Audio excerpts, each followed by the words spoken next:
নাতিরা, আজকে যে কথাগুলা কমু এই কথাগুলা শোনার পরে কিছু গুলামের পুতেরা ফাফির দলের আয় আমার গালিগালাজ করবি, কর, কোনো অসুবিধা নাই গা। তখন বংশের পরিচয় দিয়া যাস গালিগালাজ কইরা, ঠিক আছে। এখন কথাগুলা হয়েছে গিয়া বাংলাদেশে কি লিগা ডিভোর্স হয়, নারী শিশু নির্যাতন কি লিগা হয়, আমি তোমার সংক্ষেপে একটু বুঝাই দিতাম চাই। তোমরা ভিডিও পুরাটা না দেখে হুদাহুদি গালিগালাজ করো না, পুরাটা দেখার পরে গালি দিও, আমার কোনো আফসোস নাই গা। এখন কথা হয়েছে গিয়া আমাদের বাংলাদেশে বাপ মায় জোর করে বিয়া দেয়, একজন আরেকজনকে চিনে না জানে না, তার লগে 2 বছর 3 বছর সংসার করে 2-1টা বাচ্চা কাচ্চা হয়, হওয়ার পরে ডিভোর্স হয়ে যায়। আমাদের বাংলাদেশ সরকার তোর বাচ্চা কাচ্চার দায়িত্ব নেয় না। 12 বছর পর্যন্ত মার কাছে থাকতে হয়, এটাই তো আমাদের বাংলাদেশের আইন, তাই না? তো 12 বছর পরে বাপে প্রাপ্য, তখন বাপেও রাখতে পারে, মাও রাখতে পারে।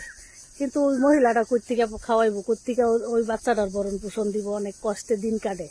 তো যাই হোক, কোরিয়ার মতো দেশে কি করে, চায়নার মতো দেশে কি করে, ওই 2 বছর 3 বছর বয়ফ্রেন্ড গার্লফ্রেন্ড হয়ে থাকে, একজন আরেকজনকে বুঝে জানে, তাদের ফিলিংসটা প্রকাশ করার পরে তারা ম্যারেজ করার সিদ্ধান্ত নেয়। এর মধ্যে যদি একসাথে থাকার পরে বেবি টেবি হয়, তারপরে যদি তারা একসাথে থাকতে না চায়, তখন তারা কি করে, ওই বাংলাদেশ বলে ওই দেশের সরকারে ওই বাচ্চাগুলোর ভরণ পোষণের দায়িত্ব নেই। চাইলে মার কাছেও থাকতে পারে, চাইলে বাবার কাছে থাকতে পারে, দুইজন সমানভাবে দেখাশোনা করবে। তো আমাদের বাংলাদেশ একমাত্র দেশ যে দেশে নাকি বয়ফ্রেন্ড গার্লফ্রেন্ড একসাথে থাকুন যায় না, এবং কি ছেলে আর মেয়ে এক জায়গায় খারিয়ে কথা কইলেই মনে করে এলাকার লোকের দৈরা বাইন্দা বিয়া পড়ায় দেয়, কথা কইলে দৈরা বাইন্দা বিয়া পড়ায় দেয়। চায়না কোরিয়ার মতো দেশে রাস্তায় খারিয়ে কিস করতে পারে, হিসু করতে পারে না, বাংলাদেশের রাস্তায় খারিয়ে হিসু করতে পারে, কিস করতে পারে না। এখন বুঝো বাংলাদেশের কি পরিস্থিতি, এই দেশে নারী শিশুর উপরে নির্যাতন হইব না কোন দেশে হইব। এরপরে চায়না কোরিয়াতে মনে করো যে বয়ফ্রেন্ড গার্লফ্রেন্ড একসাথে থাকার পরে যদি ব্রেকআপ হয়ে যায়, তারা আর একসাথে থাকতে চায় না, যে কেউ কাউকে এতদিন থাকার পরেও তারা ভালোবাসতে পারে না একজন আরেকজনকে। তখন ওই ছেলেটা কি করে, ওই মেয়েটাকে তার যাতে সারা জীবন বসে খাইতে পারে বা সারা জীবন চলতে পারে, ওই রকম ধরনের টাকা পয়সা দিয়া দেয় বা খরচটা দিয়া দেয় তারে।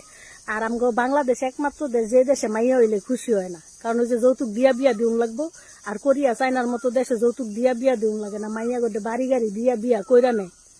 আর সৌদি আরবের মতো দেশে যদি মনে করো হাবিবি নিয়ে থাকতে পারে, হাবিবি মানে গার্লফ্রেন্ড বয়ফ্রেন্ড, মালয়েশিয়ার মতো দেশে যদি কন্ট্যাক্ট ম্যারেজ হয়, দুবাইয়ের মতো দেশে যদি কন্ট্যাক্ট ম্যারেজ হয়, কুয়েতের মতো দেশে যদি হাবিবি নিয়ে থাকতে পারে, তাইলে আমাদের বাংলাদেশ করতে মক্কার কিছু কিছু হুজুররা যখন এই বিরোধগুলা সামনে পড়বো, তখন মনে করো যে কইবো ইসলাম বিরোধী কথা কই। আসলে কিন্তু ইসলাম বিরোধী কথা না, যদিও আমাদের বাংলাদেশে এগুলো সম্ভব না, তারপরেও আমি মনের কথাগুলা প্রকাশ করে তোমাদেরকে জানাচ্ছি।